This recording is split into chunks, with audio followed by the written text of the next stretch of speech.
Obrigado, Dr. Jorge Folena. Então, feitos os devidos comunicados, esclarecimentos e orientações, eu apregoo o primeiro parecer da pauta, parecer na indicação número 4 de 2024, autor da indicação Jorge Rubem Folena de Oliveira, matéria parecer sobre a temática que se encontra em discussão no Colendo do Tribunal Superior do Trabalho, pelo incidente de recurso repetitivo número 52880, 2018, 514, 0004, ao qual aborda o tema da aplicação temporal da reforma trabalhista. A relatora é a doutora Carmela Gruni, pelas comissões de Direito Constitucional e Direito do Trabalho. Com a palavra, a doutora Carmela Gruni, que, mais uma vez, recebe nosso carinho, afeto, nesse momento difícil que o povo gaúcho vem passando, e Vossa Excelência tem sido uma guerreira, enfim, nesse momento tão difícil, não só cuidando da sua família, mas também dos mais necessitados ali próximos a você. Mais uma vez, parabéns, Carmela, pela luta aí. A palavra é sua. Obrigada, presidente. Cumprimento a todos os colegas presentes nessa sessão extraordinária, agradecendo a secretaria, na pessoa do nosso secretário-geral, Jorge Rubem Folena, e cumprimento também os presidentes de comissões presentes. Eu vou procurar usar no máximo, ser sucinta no tempo regimental. O parecer, como foi já disponibilizado nas duas comissões e com oportunizado amplo debate sobre essa temática, ele faz o histórico do parecer, apresenta a origem dentro desse histórico, que foi da reclamação trabalhista entre a Francisca Barbosa de Souza Van Ziller versus JBS. Entre os temas que estão em discussão é assistência judiciária, horas itinerárias, intervalo intrajornada, centrada na discussão da aplicação ou não da reforma trabalhista. Então, o parecer ele faz, a partir dessa provocação que vem dessa reclamação trabalhista, e faz um histórico das decisões que aconteceram, a movimentação processual até o dia 21 de abril de 2024, um processo bastante longo, que naquela data já estava com mais de 5.900 páginas. Em 27 de novembro de 2023, o TST decidiu, então, instaurar o incidente de recurso repetitivo, que é o que está sendo julgado, o julgado que eu digo, apreciado pelo IAB, sobre a aplicação ou não da reforma trabalhista. Então, para que a gente pudesse fazer o tema, eu primeiramente abordei a questão da segurança, fiz considerações iniciais sobre o tema da segurança como uma garantia do direito no tempo e a necessidade de estabilidade das relações humanas e sociais. O tema da segurança atinge questões de diferentes perspectivas, da certeza, da contratualidade, da justiça, da crise, para depois adentrar numa análise dos últimos 75 anos sobre o respeito à existência humana na sua integralidade, pela preservação de conquistas civilizatórias. E para fazer esse percurso dos 75 anos de conquistas civilizatórias, a gente verifica em vários instrumentos internacionais que, no âmbito do direito penal, a lei não retroage senão para o benefício do réu.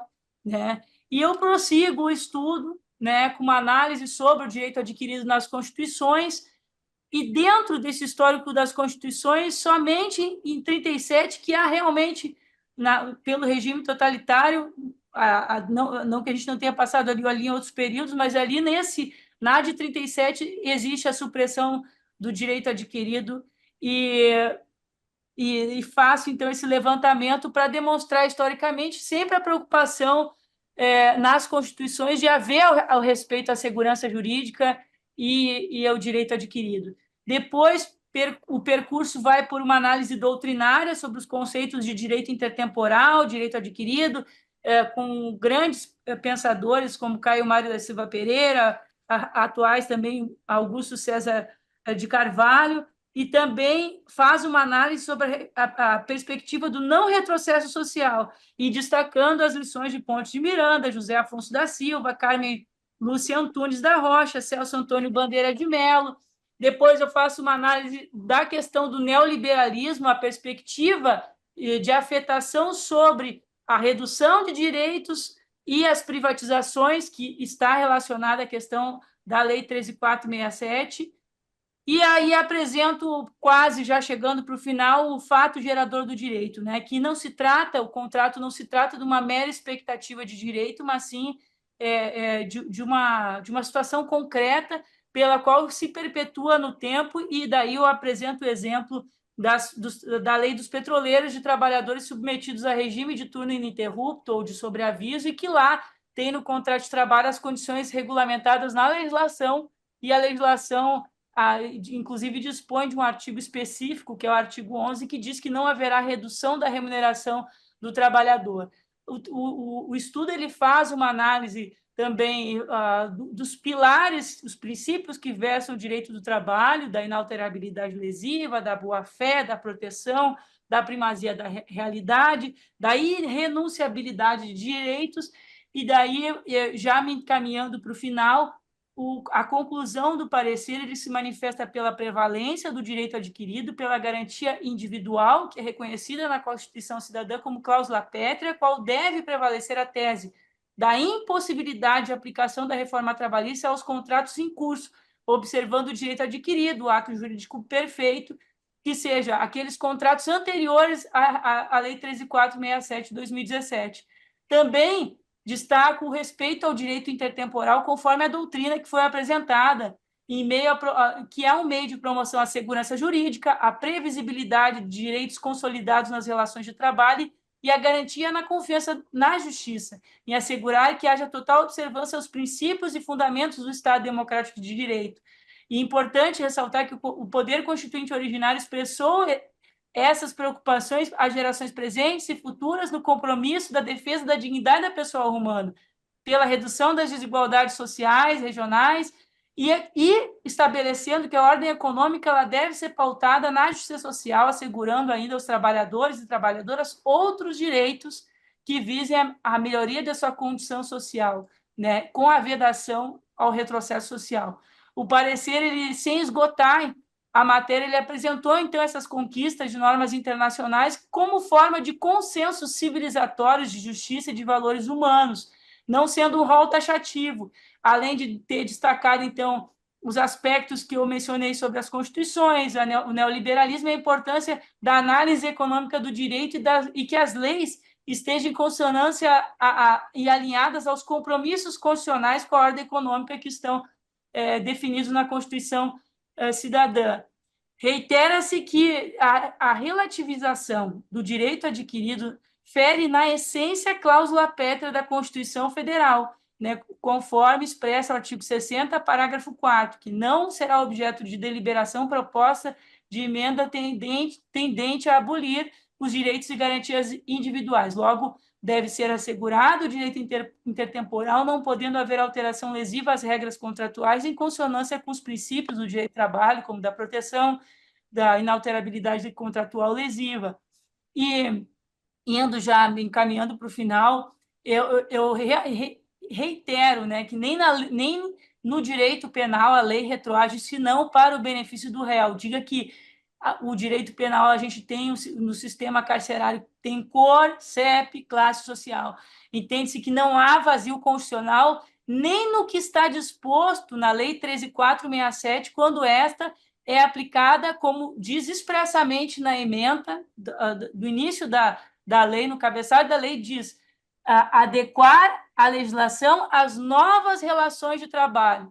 Então, não está expressamente explícito, e isso foi uma questão até ponderada pelo colega, se não me engano, foi o Sandro, e daí eu disse que eu ia colocar no parecer um print da ementa para mostrar que, visualmente, o legislador ele diz que, a fim de adequar a legislação às novas relações de trabalho, a pessoa trabalhadora, então, não pode ser prejudicada com imposição de condições prejudiciais, sendo o contrato de trabalho anterior à reforma, porque não se trata de mera expectativa de direito, uma situação jurídica consolidada pela relação laboral estabelecida e que se perpetua no tempo.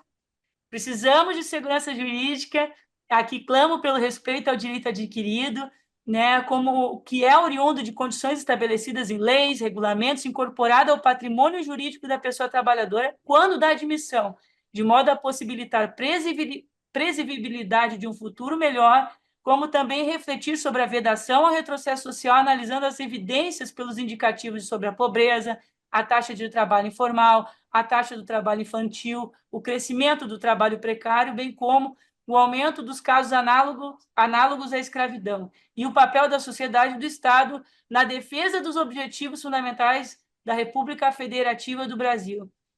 Recomenda-se o parecer que seja encaminhado, se for aqui se clama pela aprovação do parecer, que seja encaminhado à Presidência da República, Ministério do Trabalho, Advocacia Geral da União, STF, Supremo Tribunal Federal, Tribunal Superior do Trabalho, Congresso Nacional, OAB, OIT, como também as entidades, presidente, públicas e privadas que ingressaram para intervir como amigo da Corte no incidente. E também, embora o edital já tenha delimitado um prazo para ingresso como amigo da Corte, dada a relevância do tema, não se, assim, pelo menos a gente tentar levar esse a conhecimento, se for aprovado, e tem a esperança que seja, esse estudo para ponderação no julgamento.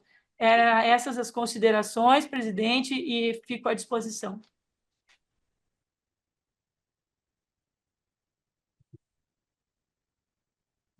Obrigado, Carmela. Enfim, dentro do Só prazo lembrando regimental, parabéns pelo... Sim?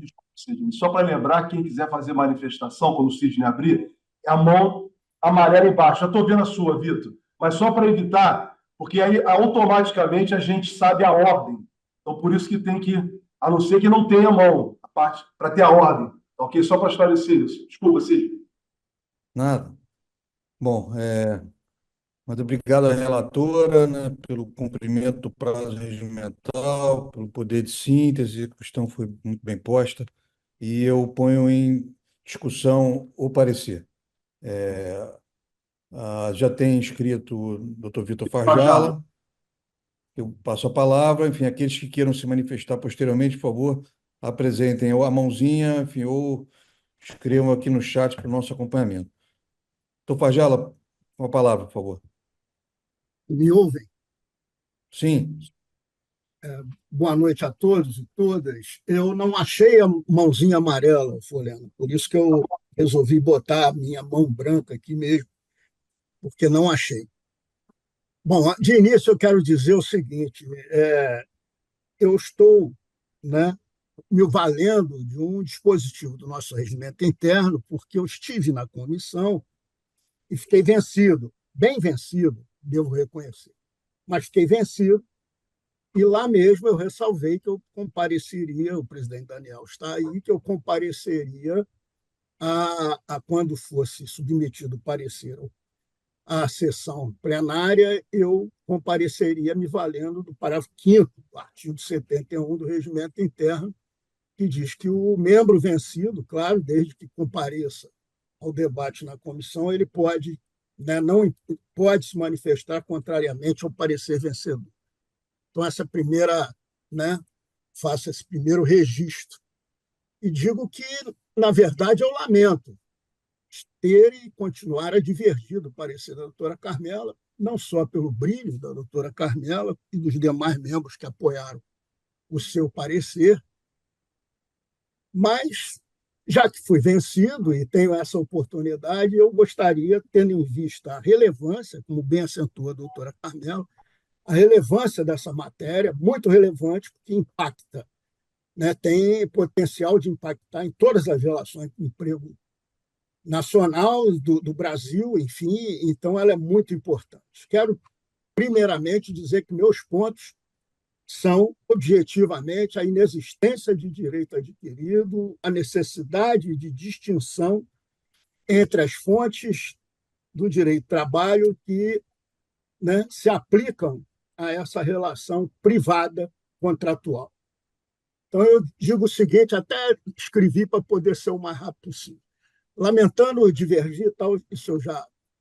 enfim, os direitos e obrigações trabalhistas que se inserem no contrato individual de trabalho, por imposição de lei, ou por contrato normativo, convenção e acordo coletivo de trabalho, portanto, por inserção no contrato obrigatória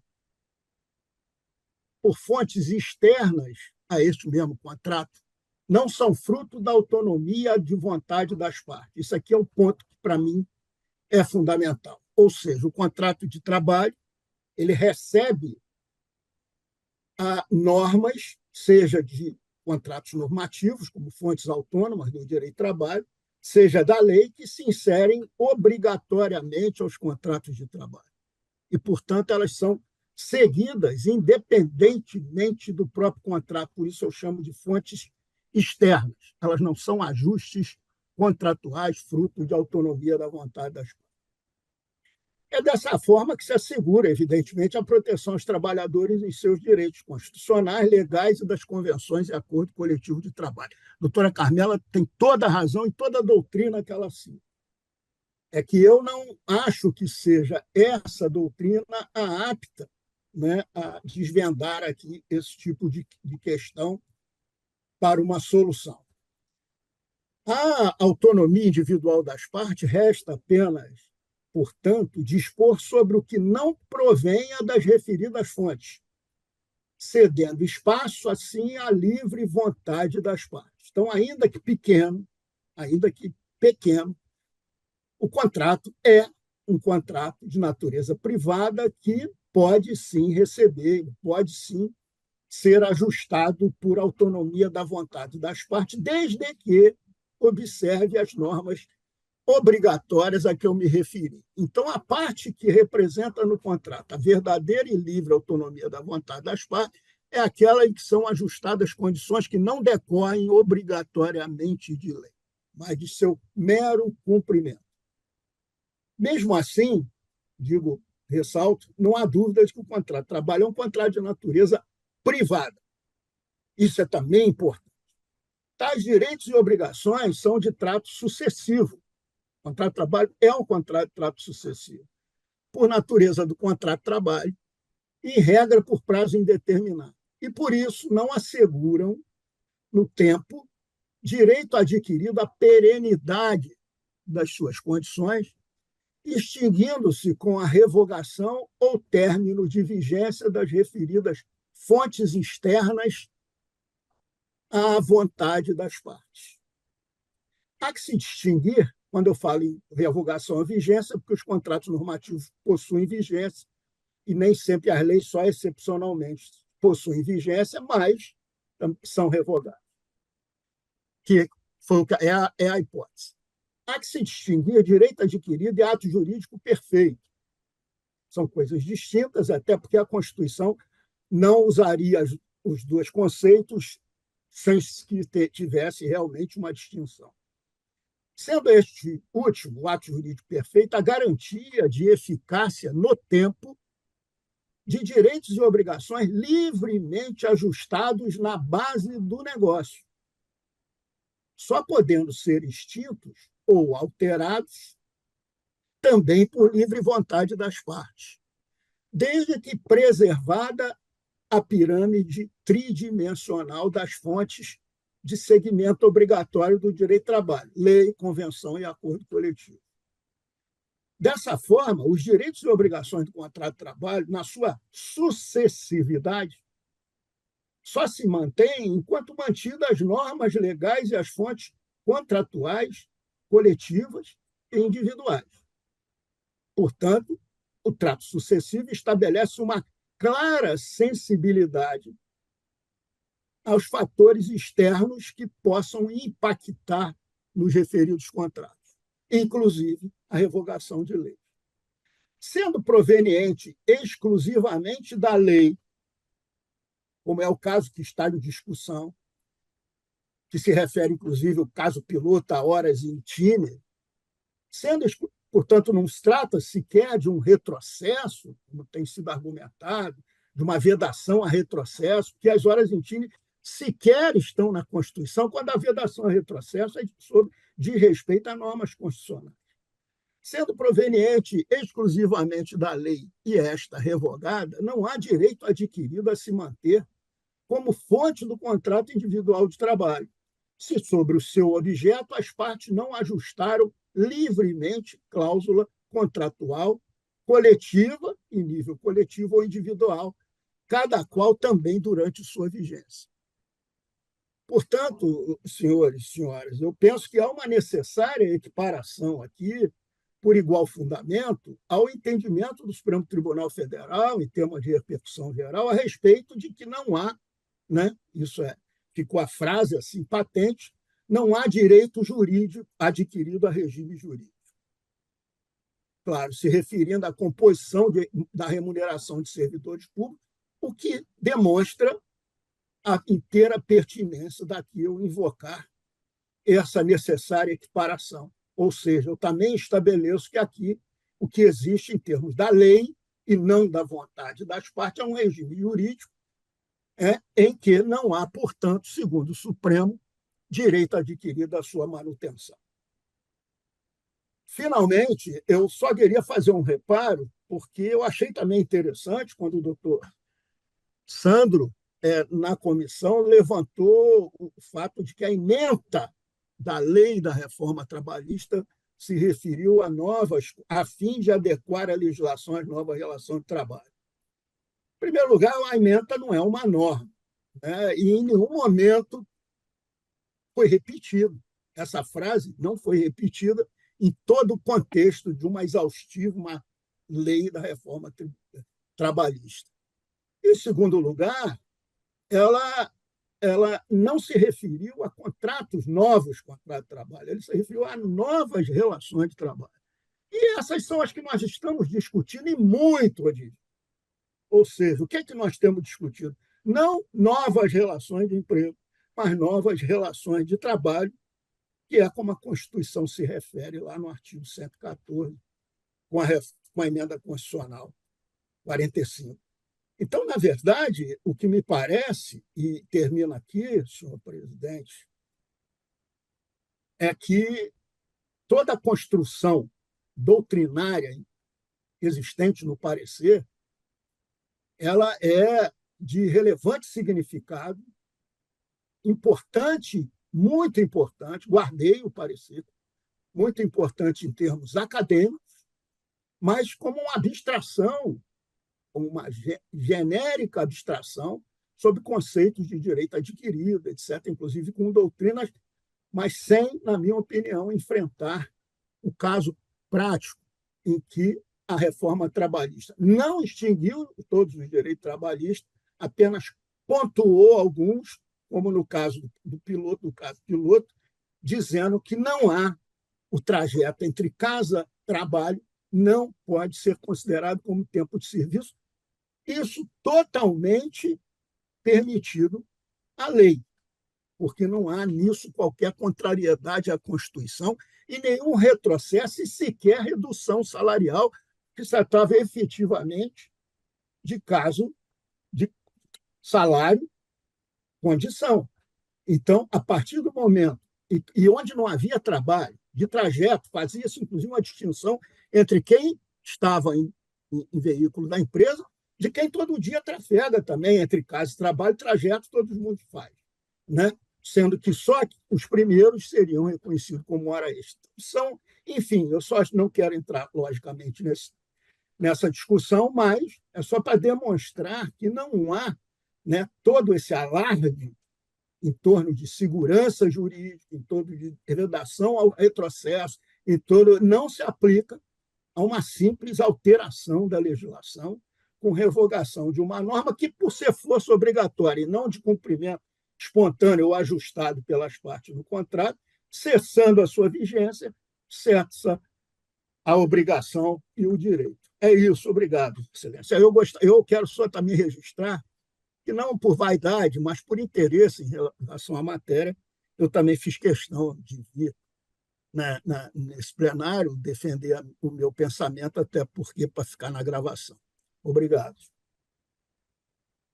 Vitor, bom, nós temos, sem prejuízo da continuidade da discussão, então temos aberto uma divergência, né? Só para fins de registro de encaminhamento posterior. Na sequência, eu passo ao doutor Sérgio Santana, que, em razão de estar em reunião paralela, pediu a preferência para que possa atender não só a nossa discussão, como também a reunião na Ordem dos Advogados, na qual ele se encontra presente. Doutor César Santana, por favor. Presidente, muito obrigado aí pela deferência. O doutor Jorge, a doutora Kátia também estavam, faço esse registro, né? Só que eles correram para os escritórios deles, eu não tive para onde correr. Eu estou aqui na sessão tentando levantar, fazer o cruzamento e sair correndo para cabecear. Eu não poderia deixar de passar aqui meus comentários.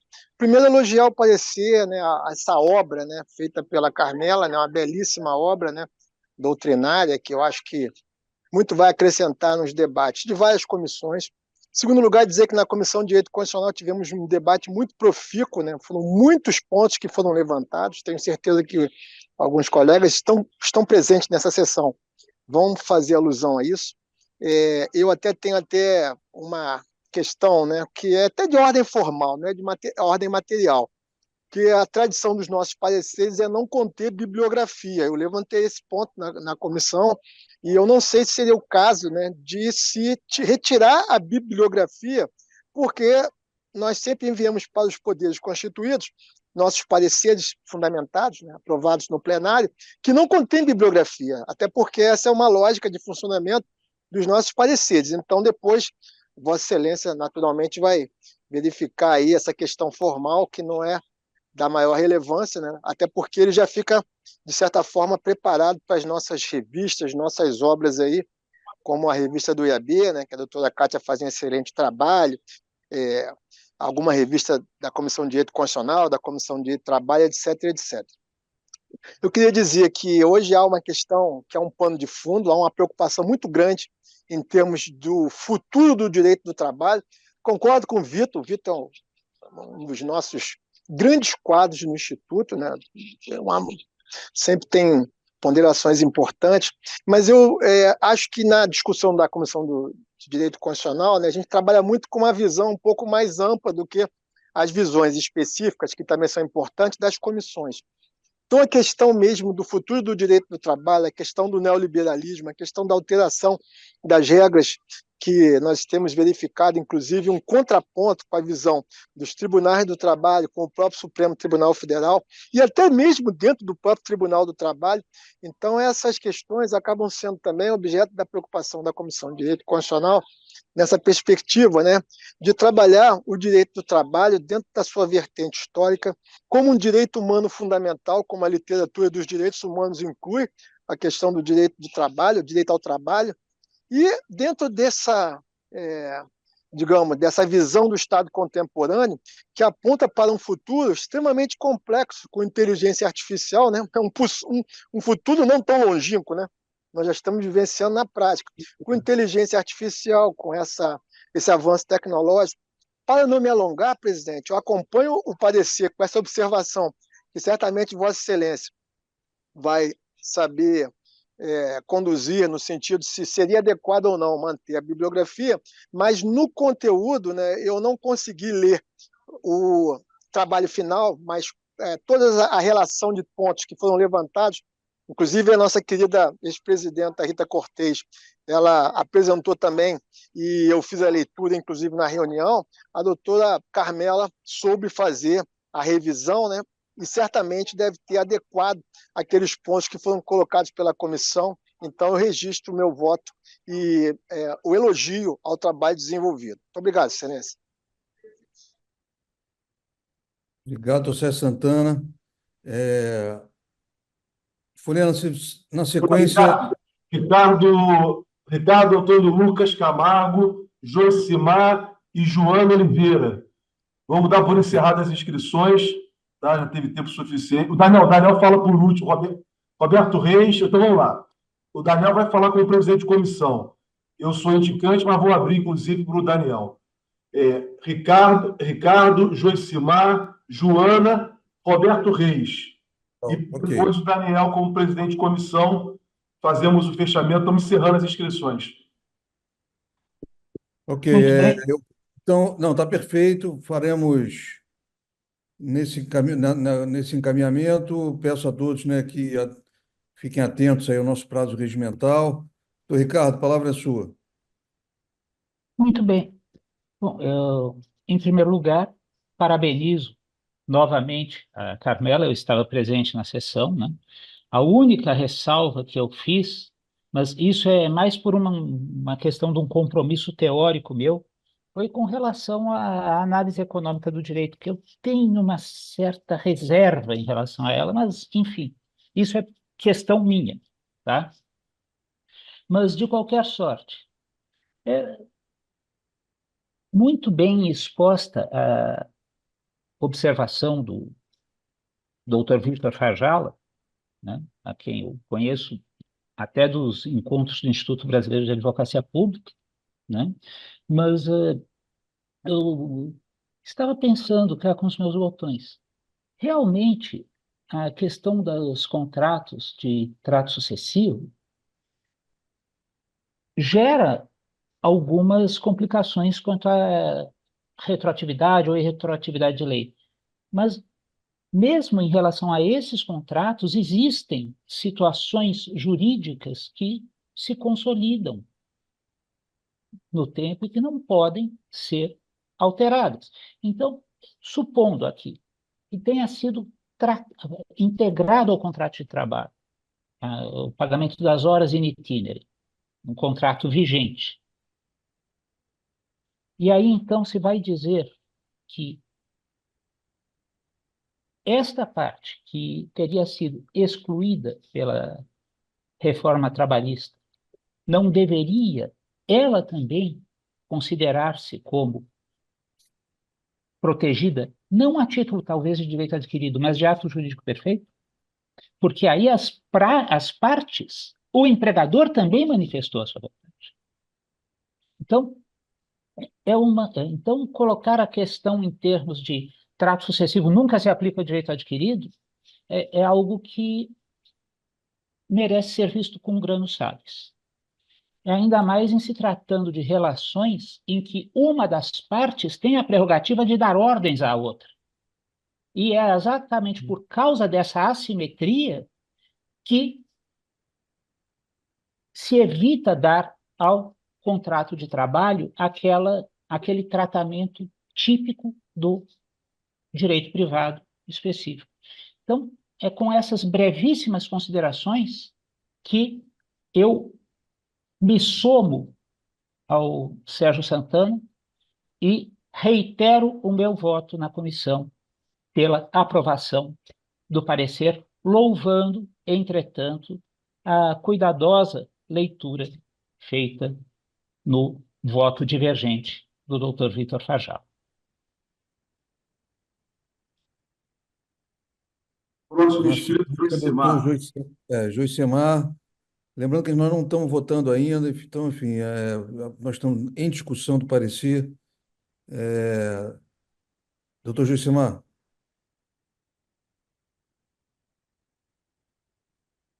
Boa noite, presidente. Boa noite a todas e a todos. Eu queria parabenizar a Carmela, né, pelo excelente parecer. É uma obra mesmo, né? É um livreto, né, na verdade, né? De alta erudição, faz uma historiografia dos direitos fundamentais, encaixando o direito do trabalho nesse contexto histórico. Inclusive, chega a ser, não veja como crítica, Carmela, mas chega a ser talvez até um pouco prolixo, né? Porque aborda questões de matéria carcerária, questões de segurança pública, mas isso é muito bom, enriquece o trabalho. E, sobretudo, situa essa discussão aqui na questão do avanço do neoliberalismo sobre os direitos sociais. Isso é muito importante, isso é crucial, porque o direito ele não está em abstrato, né? O direito ele não nasce por acaso. Ele vem para regular as relações sociais, como diz Cláudio Bevilacqua. O direito é a organização da vida social. Ok. A vida social tem, portanto, um caráter determinante na conformação desse direito. Então, ele é influenciado pelas relações de base, as relações estruturais. Então, quando temos, dentro do aspecto econômico, material econômico, o avanço de determinada mentalidade, de determinada cultura, isso vai influir necessariamente nas formas ideológicas da sociedade, direito inclusive, que é o nosso campo de estudo. A preocupação do Dr. Vitor Farjala, ela é, na verdade, o grande tema em discussão aqui, que é o caráter mais privatista ou mais publicista das relações de trabalho. Né? Eu me alinho ao aspecto publicista. Ainda que se diga que é um contrato, me parece que não podemos equipará-lo a um contrato estritamente privado, como entre partes iguais, onde haja uma paridade de armas, de poder, de capacidade. Não há. Há sempre um polo mais fraco, que é o trabalhador. Isso é indiscutível. Ainda aqueles que detêm uma visão mais privatista vão concordar com isso. Nesse sentido, o tema em comento aqui, falemos em direito adquirido, ato jurídico perfeito, coisa julgada, como a Constituição coloca, o que se busca aqui, na verdade, é proteger a segurança, a estabilidade das relações jurídicas.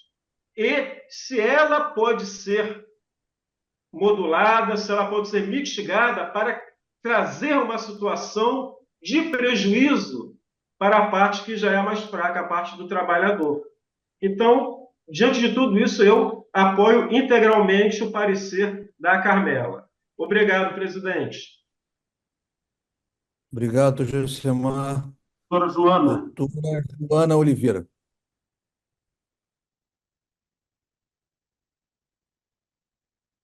O microfone, doutor Joana, está... Só liberar. Manuel que tem que abrir. Agora sim. Só liberar.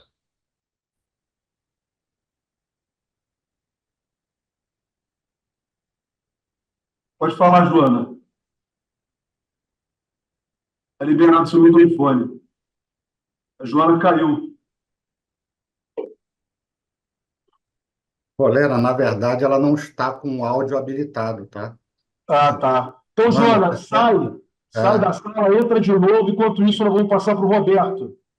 Depois voltamos a você, tá bom? Vê se consegue liberar. Sai da sala, entra de novo. Não é isso, Manuel? Tenta entrar de novo para o seu microfone poder abrir, porque está aberto o seu microfone. Não, exatamente. O computador dela ou o celular não está identificando o microfone. Perfeito, é isso. Talvez seja melhor você sair e reingressar na sala, tá bom? Recomendo sair e ingressar novamente. Enquanto isso, o Roberto vai fazer a manifestação dele. Exato. Ô, Roberto. Pois não. Primeiramente, meus cumprimentos a todos os integrantes da plenária e meu especial cumprimento ao presidente desta reunião extraordinária de suma importância. Eu gostaria de abordar uma questão que eu abordei na comissão. O direito do trabalho ele surge como legislação lá no início da década de 40 do século passado. E quando ele foi criado com o sentido de proteger as relações do trabalho, ou seja, proteger o trabalhador.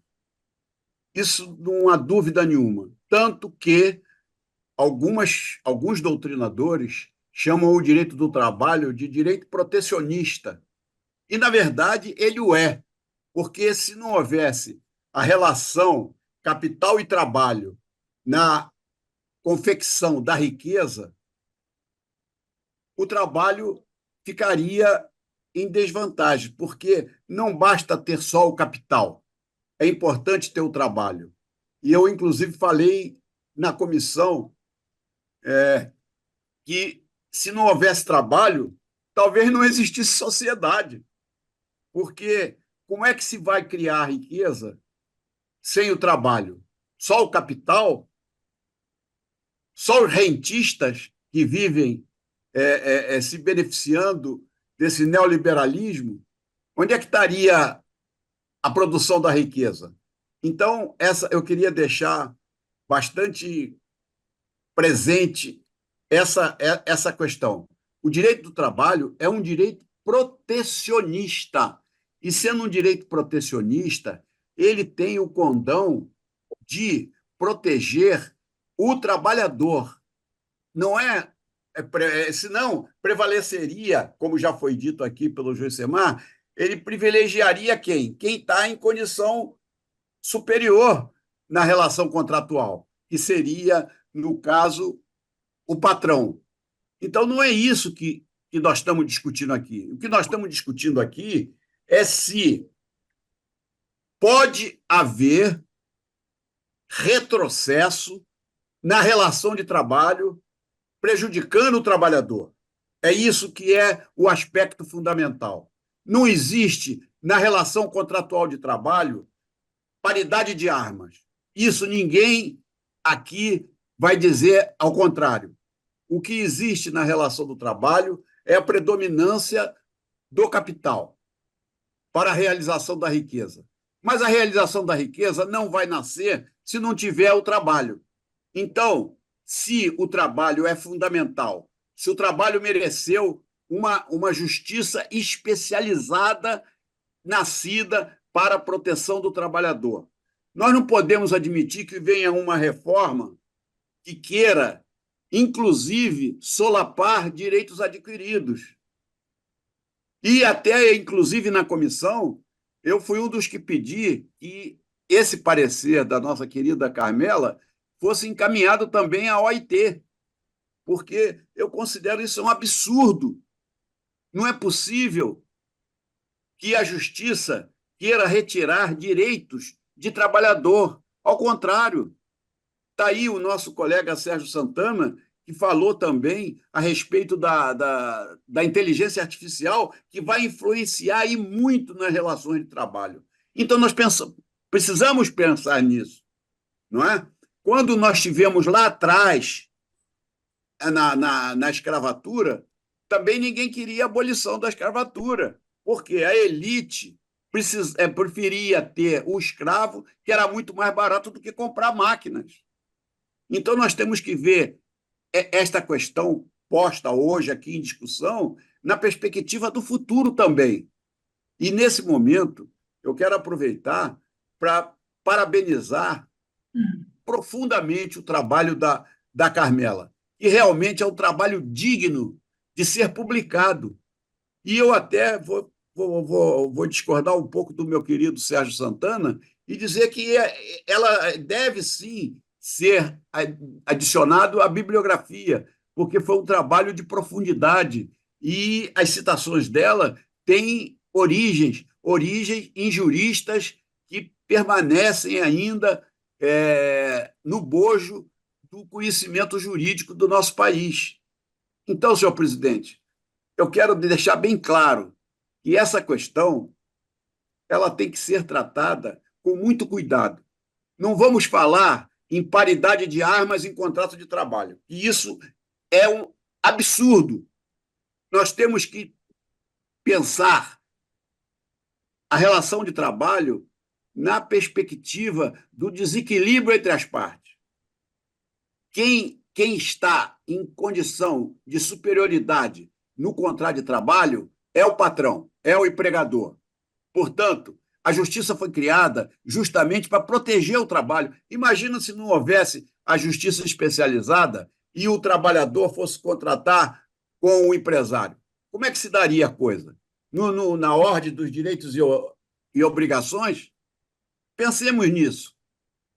Agora nós queremos, lá de uma emenda do ex-presidente Michel Temer, alterar relações de trabalho em prejuízo do trabalhador, para favorecer essa chamada onda do neoliberalismo, esquecendo que na formação da riqueza o trabalho é tão importante quanto o capital. E isso nós precisamos ter em mente. E são essas considerações, senhor presidente, que eu quero deixar patente. Em primeiro lugar, reafirmar o trabalho da Carmela, que foi buscar, inclusive, em outras fontes do direito, o fundamento dessa conclusão que ela faz no trabalho dela.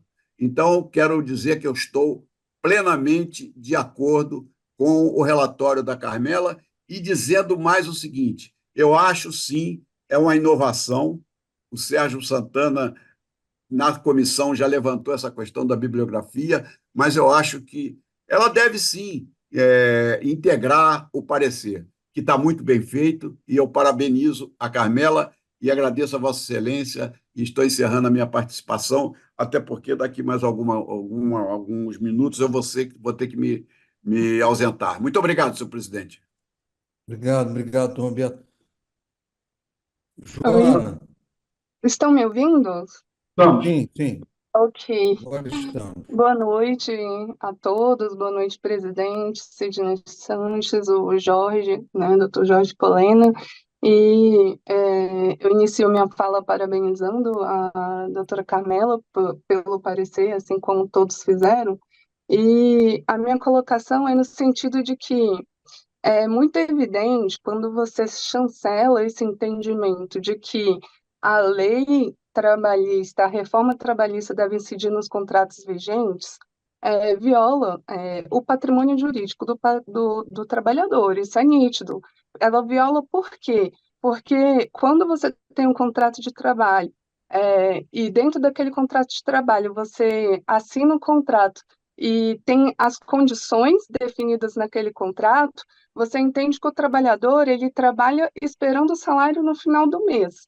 E isso tem várias implicações. Uma, ele pode fazer um financiamento imobiliário, ele pode fazer. E quando você tem esse entendimento, você altera o salário do trabalhador numa relação de contrato existente. Então, você gera uma série de reflexos com um patrimônio que o trabalhador tem para si. Ainda que se entenda que o contrato é de trato sucessivo, a gente tem que entender que existe o patrimônio jurídico e a legislação ela é muito clara nesse sentido de proteger essa relação de trabalho. Né? Tanto é que nós temos aí o FGTS, se porventura um contrato for rescindido, o trabalhador ele pode se programar no tempo, com todos, se caso essa relação seja extinta, né? Então, quando a gente tem esse entendimento, eu percebo que o contrato e as condições definidas naquele contrato, ele é um ato jurídico perfeito, sim, porque não é um contrato que ainda que se entenda que seja trato sucessivo, não é um contrato que está encerrando e iniciando. Você tem esse patrimônio que foi iniciado como é que se diz? E expectativas do empregador e do empregado com relação às obrigações já definidas naquele contrato assinado. Então, você vê nitidamente que esse entendimento ele viola o artigo 5º da Constituição, como tem um entendimento, inclusive, na Justiça Trabalhista. Por quê? Porque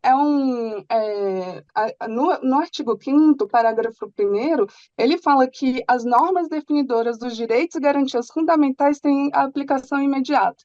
E os direitos e garantias expressas não excluem outros decorrentes do regime e dos princípios por ela adotados. Então, nos direitos sociais, no artigo 7º, ele prevê essa irredutibilidade do salário do trabalhador. Então, quando a gente tem esse entendimento no curso do contrato, de que não deve se aplicar a reforma e não entrar no salário a intrajornada, essas horas intímeras, você está diminuindo o salário do trabalhador.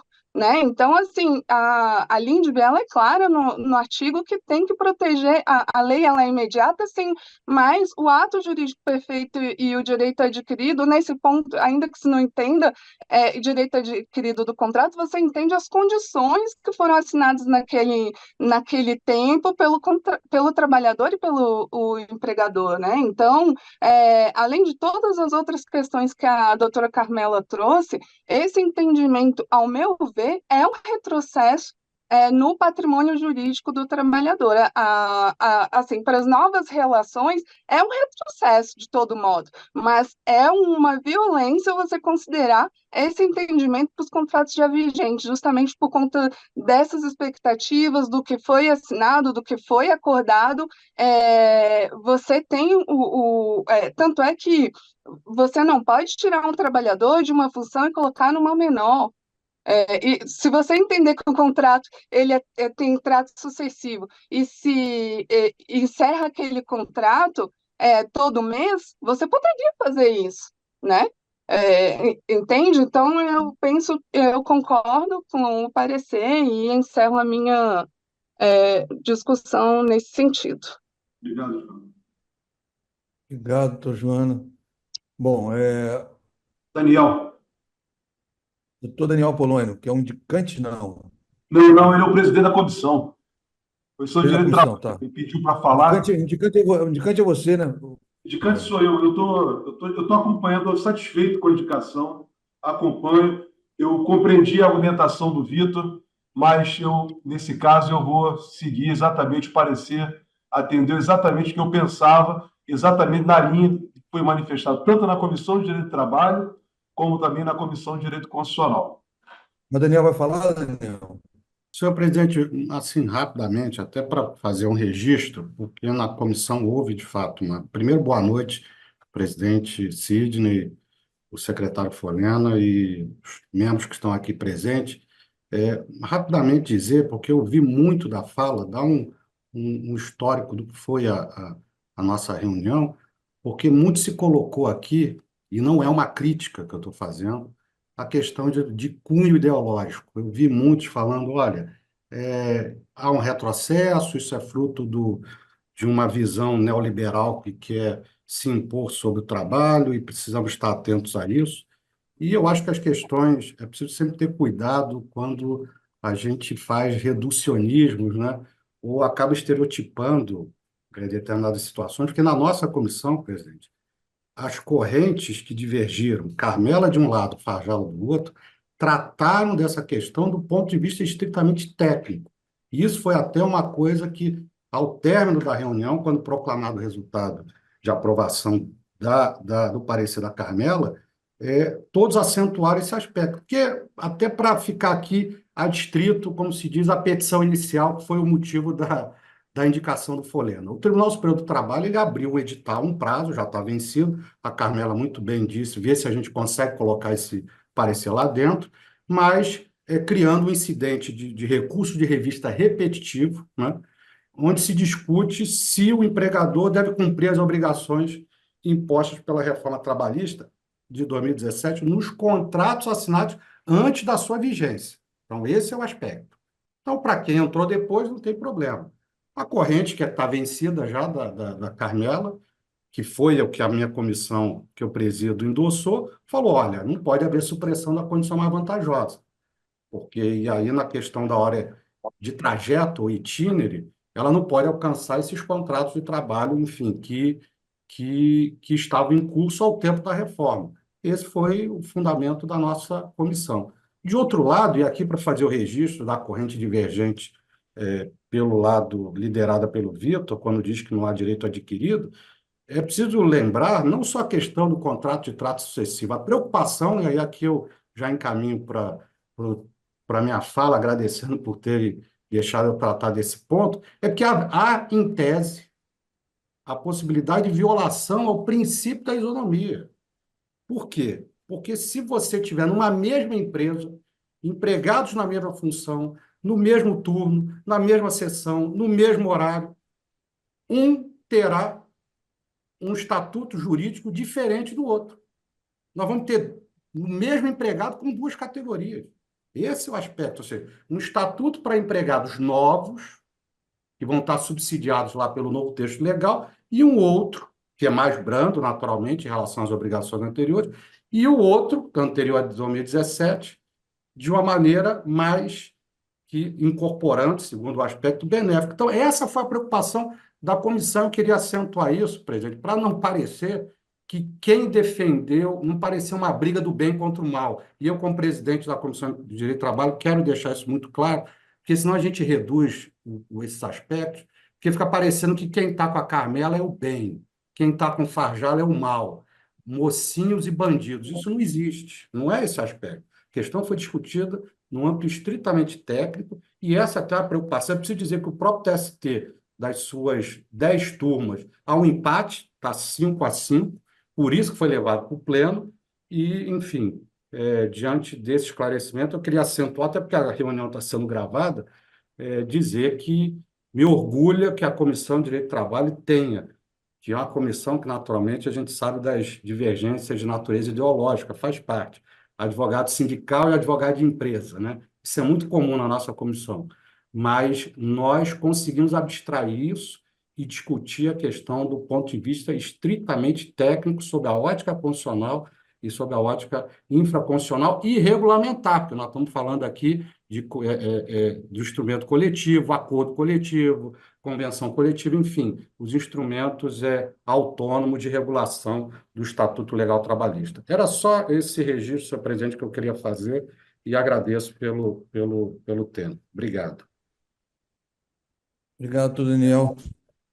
Não, sim, foi um esclarecimento muito pertinente. Bom, vamos pôr em votação, nós temos uma divergência apresentada. Eu vou pedir para o Emanuel fazer o nosso enquete, ou seja, colocar em votação. Temos o parecer da relatora, a doutora Carmela, num sentido, e a posição externada pela divergência do doutor Vitor Farjala, né, entendendo, né, que não cabe retroatividade. Senhor presidente, Então, Alberto Adame, posso os dar debates já tempo de terminaram. manifestar ainda? Tá bom, não tem Já problema. encerramos, enfim, a gente... vamos pôr em votação. Então, sim, só para deixar claro, sim para aqueles que acompanham o voto do relatora, não para a divergência, e abstenção para aqueles que não queiram se manifestar. Então, Estou presente, presidente. Benizete, estou presente, estou acompanhando tudo. Presidente, eu acho que está com o problema da outra vez. Obrigado, Josemar. Josemar, eu ia falar isso agora. Apareceu, obrigado. Isso, não consigo já a votar. votação. Boa noite. Boa noite, eu vou cancelar essa votação, vou abrir novamente. Tá. Desculpa, Josemar, eu te interrompi, porque eu também vi a votação zerada aqui.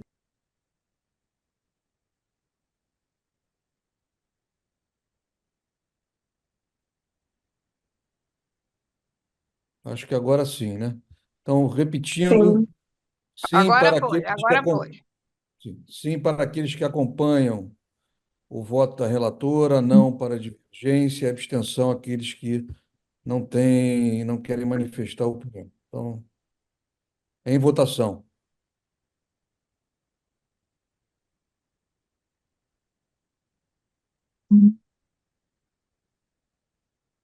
Doutor, como está o plenário virtual? Votando?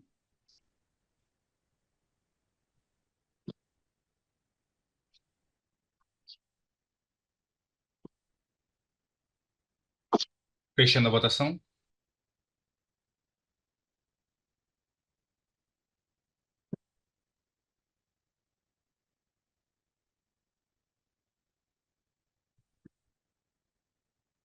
Resultado na tela. Doutor Sidney, seu microfone está fechado. Perdão. Então, aprovado por maioria o parecer da relatora, a doutora Carmela, com 89%, não 5% e abstenção 5%.